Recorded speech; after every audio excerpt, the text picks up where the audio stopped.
your opinion on the way NASCAR is going about these penalties and these fines. Well, I think that the intention was to stop all the garbage, right? Was to stop. I think unless they know it's real, then they're not. Then the teams are just going to keep going. So you got to remember one thing: the teams have been as much a part of designing these rules and penalties and the way that this goes as much as NASCAR has been. So I see it from a different perspective because the teams in NASCAR are the ones that have come up with a lot of this stuff, as far as the penalties. But in the end, I think in order for this car to work, like I think that you have to be if you're gonna treat the body and the engine and the tires as a no go policy, you have to be strict. And let's face it, if you're the guy owning the team, it's a big money game.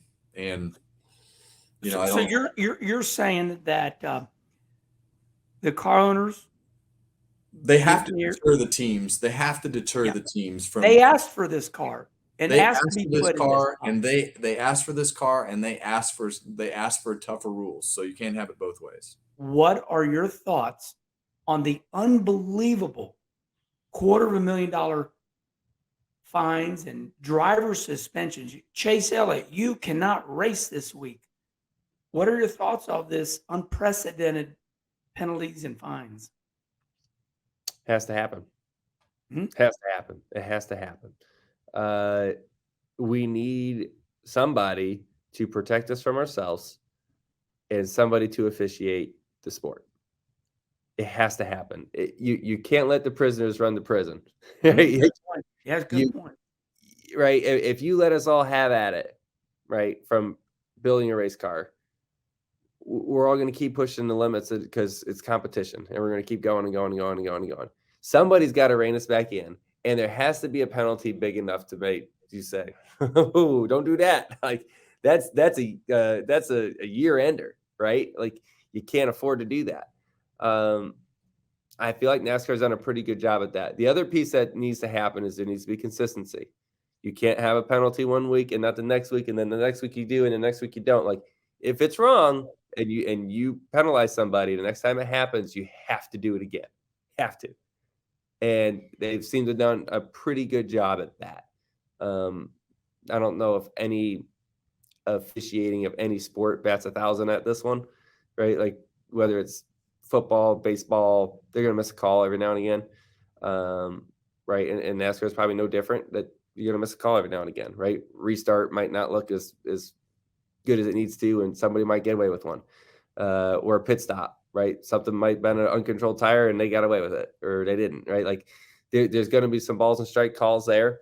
But when there's blatantly obvious things that all of us see and know, you better make a call, and it better be the same as the last time you did it. And so I think NASCAR has done that, and it has to continue. They have to do that. Give me your opinion on tech inspection and penalties.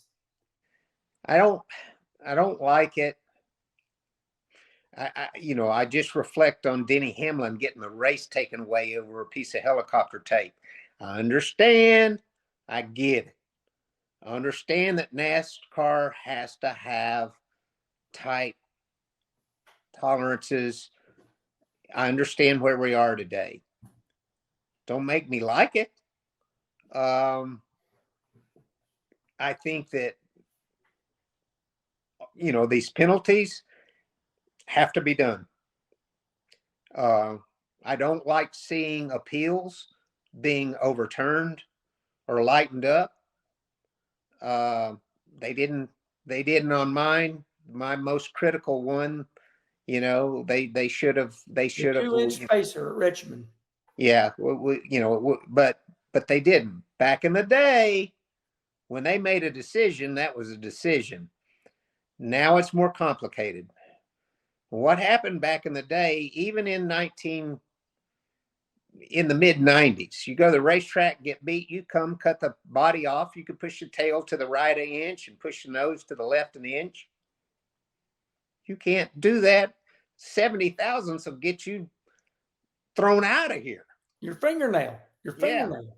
Yeah. And that's the biggest tolerance. You know, there's a reason for that. So Because we kept pushing and kept pushing. And you know better than I. You know more than I do, but I'll give you a good analogy. Dirt late models are the last best racing we have because they have some rules, but they don't have so dang many that you can't breathe. And it's really cool. And your modified stuff, maybe I have my finger on the pulse of Davenport's car and team and program, so I kind of know. I still am, but if you want able to enjoy dirt late model, its purity and to the core, and not just the on track experience or product. Asphalt late models, it's over. It's just like NASCAR. I mean, you can't do nothing, and it happens all the time. These guys, get wins taken away, the snowball derby and this deal and that deal. It's the day we live in. There's so many smart people pushing so many buttons that you had to regulate this. Well, first you had a long template. Everybody cheated all over the car everywhere else. So then you put cross templates on it. Then you just cheated in everywhere else. Then you put the claw on it. Then you just cheated in between the claw. You're taking us along the steps of all the inspections. Yeah, and then you get the eagle eye scan thing, and it's like, that's how it is. It's how we forced it to be that way because there wasn't 2 or 3 smart people around. There were hundreds doing it everywhere. And you just shouldn't complain about all this tech inspection stuff. It has to be tight and it has to be enforced. Tech inspection with these new next gen cars and the penalties. What's your opinion on this? I don't want you to get in trouble. The bad thing is I have an opinion about it. I have a very strong opinion about it. You got the same as mine. But, and I said this at Bristol when, we were down with Chris Myers and Clint and I were doing the pre-race show, and it was discussed about, the Hendrick saga of getting penalized and losing points and crew chief suspended, and then they win the appeal. And then the next week, 2 more cars go back and a windshield screw gets cut off, and they lose all these points again for a windshield screw that got cut off. So, this is the part that I really hate about the sport right now. And this is what frustrates me about NASCAR right now is, I do have an opinion. I have a very strong opinion about how they're doing things. But if I say something, then you're an owner. We got to remember that. Then it's going to cost me money. It's going to cost me points. Yeah. It's going to hurt my drivers. It's going to hurt my organization. And so as much as I have an opinion, I'm scared to voice it because NASCAR has shown now you can't have an opinion. You can have an opinion, but keep your mouth shut is basically the moral of the story. So let me say it, and I don't want you to answer, because one thing we want to remind everybody is that you are a NASCAR owner, and I think we all lose sight of that because you announce the races, you drag race. You got Donnie Schatz in the World of Outlaws. You do so much good for motorsports throughout the world. Tony, thank you for doing that. But I want to say this. Kyle Petty said it exactly right. He says, when Daddy, people in the South call their dads Daddy. When Daddy raced, when it was Lee Petty, Kyle Petty, Richard Petty, all the Pettys, he said, when we went to the racetrack, it was us against them. So my opinion is this. Look, we're coming to the racetrack. Here's my car. Jack it up. Do whatever you want. We're going to go through inspection as many times as you want at this racetrack. But I paid $500,000 for this car, or $450,000, whatever it is. And when I leave, it's my car. I don't think it's right to continue inspection when you leave the facility because I've given you all the, hey, listen, we can find anything wrong with your house if I go to your house. Mhm. Tony M. Joyce, So if you're going to take my race car and study it, that's not right. You inspected it at the racetrack when we unloaded, before qualifying, before the race. I beat you. The end. I feel comfortable with this because I've said it Okay. before. Okay, you're saying it.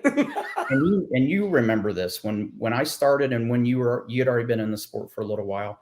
When I started, there were 2 guys in the tower that had a stopwatch in each hand. 2 guys, a total of 4 stopwatches to sit there and time 43 cars on pit road for pit road speeding. Correct? You're all 100% right. If you or I pissed off NASCAR the week before, or we got under their skin or ruffled their feathers, guess what happened the very next week? Got a pit road speeding penalty. 100%. And that's how NASCAR kept the etiquette and kept the drivers in line and kept control. And we all understood that. Yep. And it was like, Gotcha. yeah, we get it. And on top of that, if you really went overboard, they'd call you to the trailer and have a talk with you, and they would explain why they have to do things the way they do. And I don't want this to sound like a bash session against NASCAR, because No, you're not. they have the hardest job in motorsports to control all this. So now we're in an era where they've kind of backed themselves in a corner a little bit. Now you got all this gambling and betting on the sport. Well, they can't sit there and give you a pit road speeding penalty if it's not warranted. If you didn't do it, they can't charge you for a pit road speeding penalty like they used to. Now you changed the outcome of the game if you did. Now you've changed it, and you're controlling the sport from that standpoint and screwing up the betting. So they don't do that anymore. There's no debris cautions where somebody threw a water bottle out and it's clear against the inside wall and they want a caution because they want to bunch the field up. They literally cannot do that anymore. Yeah. So now if you're NASCAR, how do you control everything afterwards? And how do you How do you get control your point when across? Kevin Harvick's mad and he's talking about the cars are unsafe and they're talking about this procedure screwed up and that? How does NASCAR then keep these guys under control? They take their cars back to the shop. And they find it. They tear it down, just like you said, my house. They tear it down till they find something they don't like. And every car is going to have something that they can find. So that's their way of controlling it. So with that, again, it's again why it's like the inspection process and this and that. Man, the disco room and the lasers and all that to scan it, the technology involved in that and how good a job NASCAR has done to control that is amazing. It's phenomenal. The Hawkeye system, they had to figure all that out and figure out how to control all this. NASCAR's done an amazing job from that standpoint. But I agree with you. To sit there and be upset because somebody said something, the Denny Hamlin case is a perfect example. He gets on his podcast a day or two later and says what he says. Well, what's the statute of limitations? Yeah. 2 years ago, a year from now? Years ago, I wrecked Denny Hamlin on purpose. Well, what are you going to do? Take the win away now? I mean, what do you do? What? And that's what I asked him in a meeting. I said, where does it stop?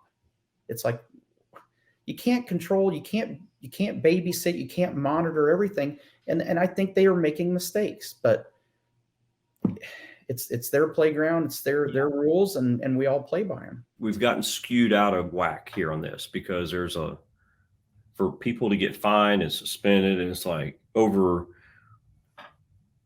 the greenhouse is a millimeter. I mean, that's exaggeration, but off. It's like Same thing. oh my God. I mean, and the humidity and the sunshine changed that more than somebody. So I mean, it's like it's like timeout. What I are we doing love here? it.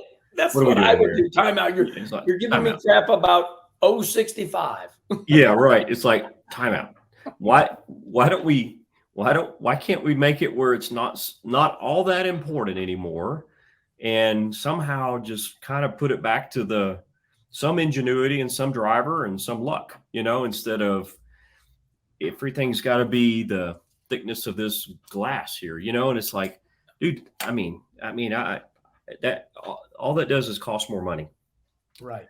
For the teams. So saying all that, and I think, to me, if you're gonna present a car for inspection, I get it.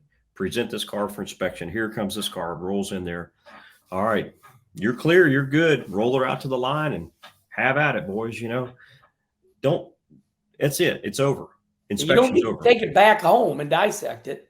Right. Yeah, it's over. Don't do that. I mean, just don't do that. I mean, back in the day, it's if your engine's big, you're kicked out. If your spoiler's too high, that's a problem. But don't go back and, measure, dissect it so much. I don't know. I mean, again, that's that thing that's like somebody should go, hey, are you doing too much here? Maybe we should not do this. Let's try it. Let's try it. Eating right now, maybe. I just hate that. I tell you what, just easy on the fines, easy on the penalties, and just go easy for a little bit. I'm not saying you got to meet the criteria of the rules. We got too many damn rules. So Yeah, right. And the problem is that now this is just me. It's not a question. I just like to create conversation with you. For me, I do the Kenny Wallace YouTube show, and the penalties and the fines are bigger than the race. It's like, Joey Logano won the race, but that's not the story. The story is, so-and-so got fined $400,000, and that's the problem. Yeah. Whenever I hate, this knows too much, too TMI here, but it goes back to that Monday morning. You're at the office, which nobody works anymore from office, but if you go to the office and you're standing there, see, that's why you're funny. pissing in the urinal, the guy beside you, hey, see Joey Logano won. Yeah, man, it was a heck of a race. Yeah. Oh yeah, but he got kicked out. You just want Here we go. Yeah. All right. I'm sorry. I just peed all over you. I just walked out. You know what I mean? So it's like, so you're right. So it's more about the drama, right, than the actual race. So, and it's like, oh my God. I mean, talk about, that's just, it's overwhelming, too much. And yeah, I wish that wouldn't happen. I mean, I wouldn't it be nice to go about 6 or 8 weeks or 12 weeks without anybody getting any fined or getting any penalties? And let's just have a race. That Sonoma race was awesome. Yeah. That Trackhouse car won, and Chastain was second, and Suarez was third, and they had this Ambrose ran out of gas at the top of the hill. Yeah, and man, that was awesome. Did you see that guy turn over on the tires? Yeah, saw that. Blah blah blah. Okay, great. Yeah, right. Yeah, Schrader. And so at the end, and go, all right, good game. Let's go next week. Yeah, okay. And instead of like, somebody was 30,000 off. Some masking tape on the front of his car. Yeah, and we had 16 people had to be sent home because they didn't go through inspection the first. It's like, so the story and then the other story, and the other story outweighs that story. I know what they're trying to do. They don't want, it's not like it used to be where we'd fudge everything and Buster would go, well, it just don't look right. I know it would, blah, blah, blah. But, I get it, but it's like, I don't know. Some people say to me, like I said, I'm jaded. Some people inside the sport will say, well, you don't know the whole story. I'm like, yeah, I do. I know the whole damn story. You're still wrong. Yeah. Every week, so they say the penalty money goes into the NASCAR Foundation. This year, the foundation is going to have more money than they've ever had. So what is your opinion on the unprecedented fines and penalties in NASCAR history this year? So NASCAR, I would say, came out when they built this new car and designed it, gave it to the team, said, if you mess with it, it is going to be bad, right? Yeah. And we saw that, I think, from the very first race, with RFK and like them drilling out their wheels. They gave them $100,000 fine or whatever that penalty was. They started looking at everything, retracted that. But they were pretty clear right off the bat. And, from everything that I've seen so far, a lot of the issues that they've had are pretty, blatantly obvious. Like, it's not like, hey, should we fine them? Should we not? You it's may just park by yourself. You messed up. Right. And so, but it seemed, I would think that teams would learn, not to do things after the first few penalties of $250,000, a lot of money, whatever, and 100 points. But man, it doesn't seem like they're learning very much at all. So, us at JTG Doherty Racing, I feel like we've learned a lot throughout some of the tests that we've done, and there's definitely areas of the car you want to push, but there's there's definitely areas that you do not want to go and mess with. And NASCAR's trying to make that clear, but it seems like people are still trying to push those limits. So, yeah, like you said, the NASCAR Foundation probably isn't going to have to do any charity events this year. They got them in tech, so they can cut their budget on charity events. As the sport does evolve and we look at how do we stop these drivers from doing what they're doing? Okay, we just watched Chase Elliott. He can't race this week. Okay, what is your opinion on tech inspection, fines, penalties in the sport to this day? Keep raising. Keep raising them. Keep raising them penalties and fines, and we'll just get stuff where we can worry more about racing. And that was the whole thing with that car. The whole car is like just to take a lot of gray area out and to cut down on what you had to spend on development and stuff. So those fines and stuff, you don't see any of them really getting overturned much. Right. Or saying, hey, that really wasn't wrong. You know, somebody's doing something wrong and this is the rule book. Stop it. Just keep fining them. Back in the day, well, first off, it's not back in the day, but it's like that was racing. It's supposed to be who's most innovative and all that. Yeah. Well, guess what? If we played the most innovative game, We'd be racing spaceships. well, we would race spaceships, and we would have 15 cars out there owned by 2 or 3 owners. Yeah. You can't do it. NASCAR looks to the future, I think, and the future isn't 24 or 25. Yeah. You know, Yeah. it's down the road. Yeah. So yes, I keep doing it, and the drivers, you know, okay, I'm a huge Chase fan. Yeah. Who is it? Yeah, Hendrick Motorsports. You know, I mean that's You drove for him. yeah. But that's, you know, HendrickCars.com is on every one of my cars. Rick's buddy. Chase right rear view. Yeah. Okay. That's kind of a rough deal, you know. Right. So, and they were very consistent that they set him out a week just like they did earlier in the year Right. with Bubba. So they just got to do what you got to do. But yes, it's NASCAR's game. We play their game. Right. We don't make the rules. You know, they just got to play by their rules.